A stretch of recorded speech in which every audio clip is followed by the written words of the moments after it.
First of all, I would like to thank you for giving me the opportunity to speak in front of you. The topic of my paper is Impact of Folklore on the Formation of Values.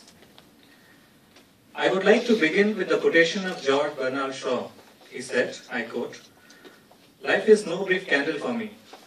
It is a sort of splendid torch which I have got hold of for the moment, and I would like to make it burn as bright as possible before handing it to future generations." I think that folklore is no different from that imaginative torch, as the thumb rule is more or less the same. It also goes from generations to generations by the word of mouth, and the lessons and teachings which we get from our past generations remains with us, and then we carry forward the same to our future generations. This trend is going on for thousands of years. Now, what is folklore? According to Richard A. Waterman, folklore is the art form comprising various types of stories, proverbs, sayings, spells, songs, incantations, and other formulas which employs spoken language as a medium. Communities throughout time and space have created stories, songs, dance, music, rituals, customs, festivals, and various material artistic genres to make sense and to celebrate the world and the human condition. Our expressions flourish when tradition connects communal wisdom with innovative inspiration. As its name indicates, folklore involves both folk, a group of people, and lore, creative expressions. To my mind, values determine what is right and what is wrong. And doing what is right or what is wrong is what we mean by ethics. To behave ethically is to behave in a manner consistent with what is right or moral. According to iceberg theory popularized through Hall's work in 1950s, it is based on the idea that cultural values consist of two parts. One part, which is the most important of cultural values, is completely hidden, and the other part, the least important, is visible. The first part, according to the proponents of the iceberg theory, is concerned with the cultural value orientations to action, communication, environment, time, space, power, individualism, competitiveness, structure, and thinking. The second part, which constitutes the tip of iceberg, consists of music, food and drink, greetings, dress manners, rituals, and outward behavior. When we listen to any folk tale in any language, an idealistic image gets created in our mind, and we begin to relate ourselves with that perfect image. And after the story, when we listen to the moral, that image gets stronger. And whenever we fall in any adverse situation, we follow the same path of that idealistic image of that particular folk tale. We can learn and enrich with folklore by reading and listening to famous folk tales in various languages. Okay, so let's listen a story. I would like to read a story from Panchatantra in Sanskrit. The name of the story is Nrip Sevak Vanar Katha. Tasmachi Rayu Richat Nripen Murkho Anucharo Narakshaneha. Means, a king wishing long life should never keep foolish servants.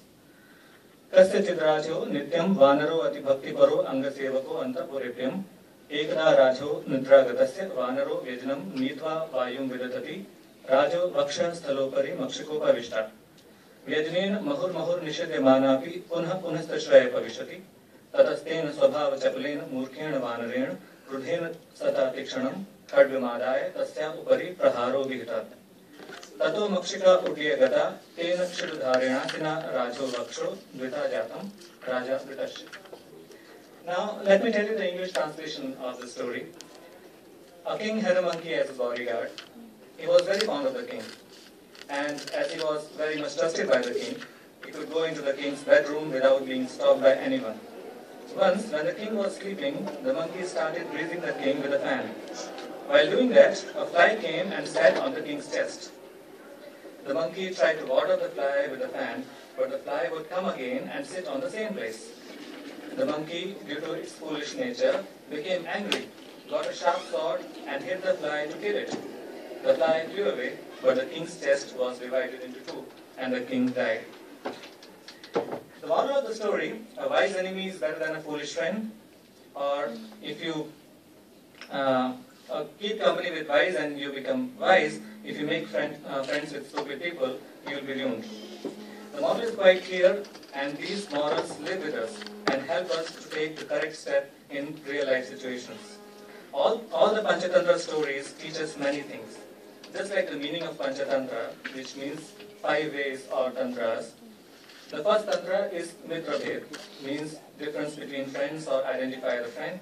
The second tantra is Mitra Samprarthi, means union with friends. The third tantra is Kapulukyam, means friendship of former enemy is untrustworthy. The fourth tantra is Labdha Pranasham, means unwavering intelligence even during emergencies. The fifth tantra is Aparikshit Karkam, means accomplishment of one's task using discriminative intelligence. All Panchatantra stories moves around these 5 tantras. Now, there is another story which was read by Swami Vivekananda in his Chicago speech. It's a very famous story, the frog of the well. A frog lived in a well. It had lived there for a long time. It was born there and brought up there, and yet was a little small frog. In this way, it went on and became a little sleek and fat. Well, one day, another frog that lived in a sea came and fell into the well. Where are you from? I am from the sea. The sea? How big is that? Is it as big as my well? And he took a leap from one side of the well to the other. My friend, said the frog of the sea, how do you compare the sea with your little well? Then the frog took another leap and asked, is your sea so big? What nonsense you speak to compare the sea with your little well? Well, the end, said the frog of the well. Nothing can be bigger than my well. There can be nothing bigger than this. This fellow is a liar, so turn him out. Moral is that you should not be narrow-minded and must see the bigger picture. The story is used to describe a situation or individual who refuses to see the big picture because of being sheltered or close-minded. We grow up hearing our parents telling us what is acceptable for us to do and what is not acceptable for us to do. Therefore, we learn the difference between right and wrong from our parents. But where did our parents got this notion from? What exactly is morality? The answer lies in these folktales. Values and morals are a learned response. We learn them through environmental conditioning. What we experience in life, we put in our toolbox of potential human behaviors. Throughout life, we choose which tool to use based on our emotional and moral attitude. Different environment promotes different moral propensities. The morals that we teach our children today directly determines their behavior towards us tomorrow. Everything we are as individuals, in one way or another, is a learned response from society at large. As individuals, we are what our eyes, ears, and personal experience learned in the journey of life. We as individuals are the sum of our experiences with others. Now, in the end, I would like to read another story, another folktale in Russian. It is also a very famous folktale, Repka. Посадил дед репку и говорит, расти, расти, репка, сладко, расти, расти, репка, крепко. Выросла репка сладко, крепко, большая-пребольшая. Пошел дед репку рвать, тянет-потянет, вытянуть не может. Позвал дед бабку, бабка за детку, детка за репку, тянут-потянут, вытянуть не могут. Позвала бабка внучку, внучка за бабку, бабка за детку, детка за репку, тянут-потянут, вытянуть не могут. Позвала внучка жучку, жучка за внучку, внучка за бабку, бабка за детку, детка за репку, тянут-потянут, вытянуть не могут. Позвала жучка кошку, кошка за жучку, жучка за внучку, внучка за бабку, бабка за детку, детка за репку, тянут-потянут, вытянуть не могут. Позвала кошка мишку, мишка за кошку, кошка за жучку, жучка за внучку, внучка за бабку, бабка за детку, детка за репку, тянут-потянут и вытянули репку.